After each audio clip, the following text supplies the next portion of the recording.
Hey guys, welcome back. It's been a while since I've been inside of an Acura. This is a 2019 TLX. Kind of reminds me of my old Acura TL from back in the day. They ask you how you are, you just have to say that you're fine when you're not really fine. This one's nothing too fancy though. This is just a front wheel drive 4-cylinder. It does have the technology package though. So let's see how it does.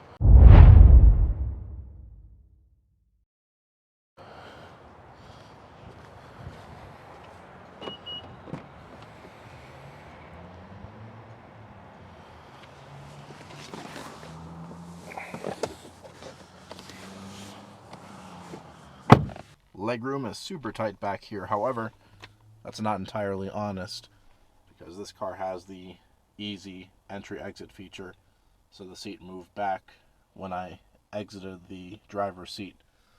So shouldn't be this far back. Should be up forward just a little bit.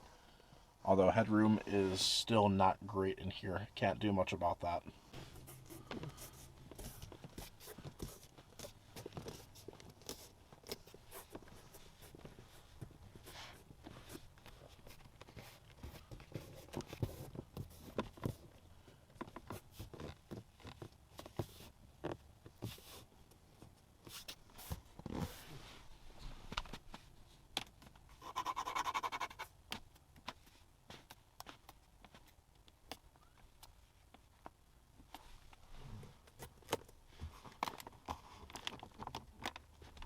Actually very solid in the back seat.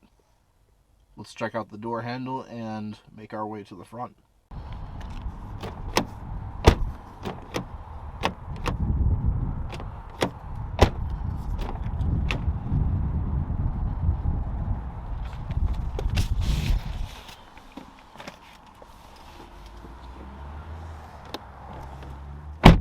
$52,000 miles. Let's do this.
And now for the button test.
And now for the final button.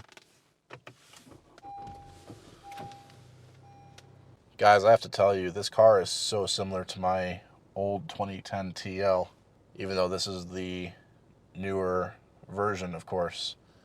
There's so many things that are similar to the old car. These window controls, the door locks, the mirror controls, the memory seat controls, and I think even the turn signal stock, it's all identical to the TL. That's crazy. I just got a little bit of a nostalgia rush, I suppose. Anyway, you guys are not here for that. You're here to hear about those squeaks. Well, I have to tell you, the rear seat was pretty solid.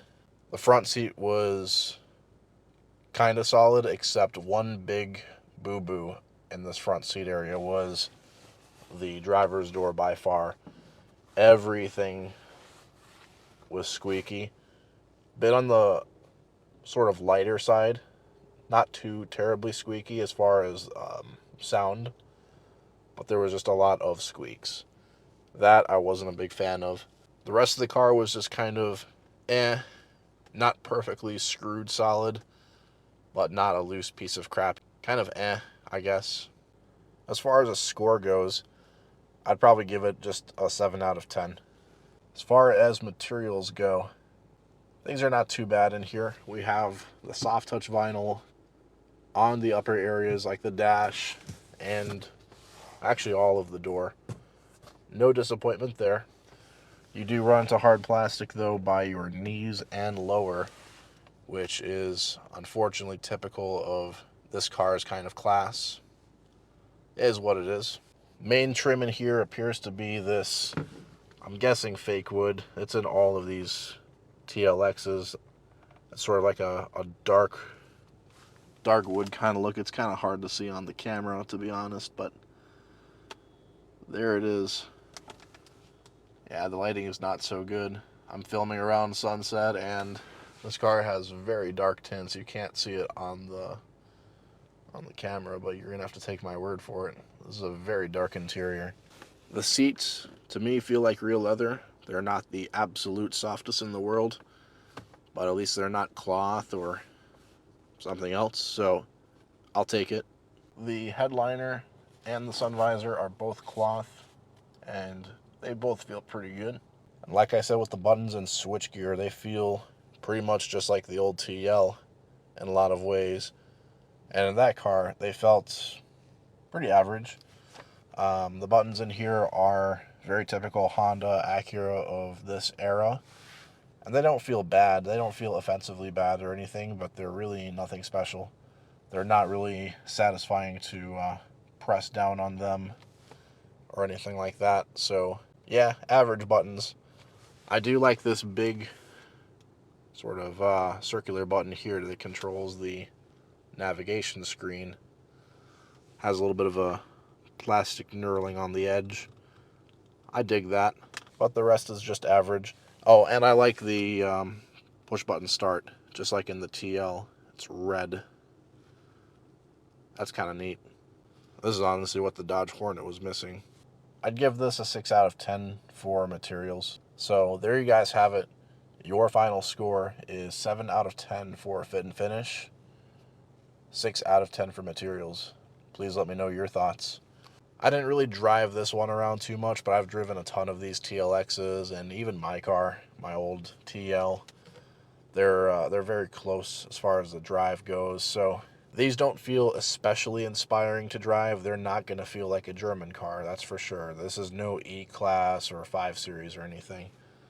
It's not going to give you quite the confidence as a car like that, but this feels much more solid, much more stable and substantial than an Econo box. Like, this car is basically a dressed-up Honda Accord, and this feels much more solid, I think, than an Accord. The Accord feels like a tin can, basically, compared to this car. So if you're looking for something that feels a little bit more solid than a basic economy car, you know, this will be just fine.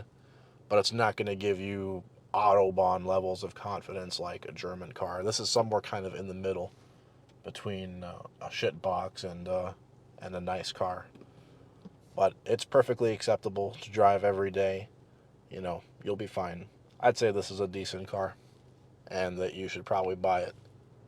But again, look out for all-wheel drive, look out for the V6. The V6 is much more fun. Anyway, guys, thank you for watching. I'm trying to make the audio better, a little bit clearer. I know some of you complain the volume is too low. I am trying to fix that in these videos in post-editing. But I want that gain to be nice and low so the volume is at least, or the sound is at least somewhat crisp, and you don't have that annoying hissing sound or feedback sound coming from the mic. I want everything to sound very clean, but also loud enough, and I don't want my voice to peak or anything like that. There's a science behind it, and I'm working on it. So even if it's not perfect right now, I'm still working on it. Let me know how it goes, and I'll catch you next time. Peace.